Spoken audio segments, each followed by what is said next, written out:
الناس اللي بتتكلم اللي هو انا خلاص انا حصل لي ظرف واتحبست، لا، في ممثلين وفي اعلاميين وفي ناس كبيره جدا دخلت في نفس الظرف اللي انا دخلته وطلعت وما حصلش عليها الهجوم ده. انا مش اخر الدنيا، اللي حصل لي مش اخر الدنيا. اللي هو انا خلاص دي اتحبست نتعامل معاها خلاص نعمل عليها اكس، لا مش اخر الدنيا ومش فارق معايا. الموضوع لو هيفرق لحد هيفرق معانا شخصيا ان انا اتحبست، الموضوع ممكن يسبب لي انا عطله في كام حاجه ماذا بعد، لكن انت بتتعامل معايا الموضوع مش هيعمل لك اي مشكله. ولو انتوا شايفين ان في مشكله ان احنا ممكن نتعامل مع واحده كانت محبوسه، تقدر جدا ان انت ما تتعاملش معاها. مش اول ولا اخر واحده دخلت المكان ده، كل يوم بيبقى فيه مليار متهم. يعني انا مش اخر ولا اول واحده اتحبست، في ممثلين وفي صحفيين وفي مغنيين وفي ناس كتير قوي اتعمل لهم قواضي واتحبسوا، وناس كتير اخطأت واديناهم فرصه تانيه. ليه مش عايزين تدوا الواحده عندها 20 سنه فرصه تانيه؟ اموت نفسي مثلا؟ والله الناس اللي عندها مشكله معايا ان انا دخلت في ظرف او اتحبست وان انا ما ينفعش اخد اي فرصه تانيه في الحياه، فانت اللي عندك مشكله عقليه او محتاج اصلا ثيرابي او محتاج لايف كوتش. دي مش مشكلتي. انا مشكلتي ان انا غلطت واتحاسبت. انت ولا رب ولا اي حاجه، انت مجرد عبد زيك زيي، يعني مش معصوم من الغلط.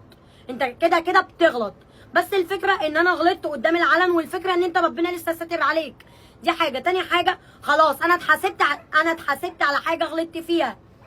انت لسه ما اتحاسبتش، لسه هتتحاسب في الاخره. انا اتحاسبت حساب في الدنيا وكده كده برضه هتحاسب في الاخره، فعادي مش فارق معايا ان انا اتحبست. يعني مش اخر الدنيا ان انا اتحبست، مش اخر الدنيا. ما كنتش محبوسه مثلا في قتل، ولا محبوسه في دراجز، ولا محبوسه بسبب ان انا عملت حاجه كبيره. انا بالنسبه لي الموضوع اصلا عدى وفات وعملت له سكيب. انتوا بقى بالنسبه لكم الموضوع عامل مشكله، انا بالنسبه لي الموضوع عادي جدا، اتخطيته اصلا.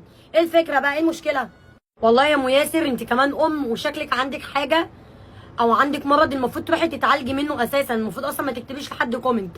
المفروض لما نتعالج من الامراض النفسيه اللي عندنا ده مش عيب ولا غلط، نبقى بعد كده نيجي نتكلم. تاني حاجه اللي انا اقدر اتكلم فيها ان انت شكلك ام، فشكلك ما تعرفيش يعني ايه حد ممكن يجرح ولادك بالكلام.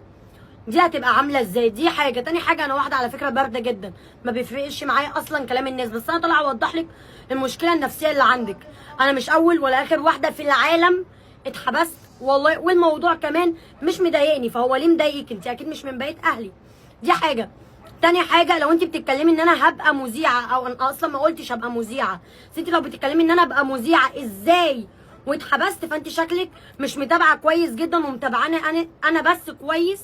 لا، في مذيعين كتير اتحبسوا وطلعوا وكملوا، بس انا ما اتكلمتش ان انا ابقى مذيعه. يا ريت تتعالجي ويا ريت تخلي بالك من ولادك عشان ما حدش يجرح فيهم زي ما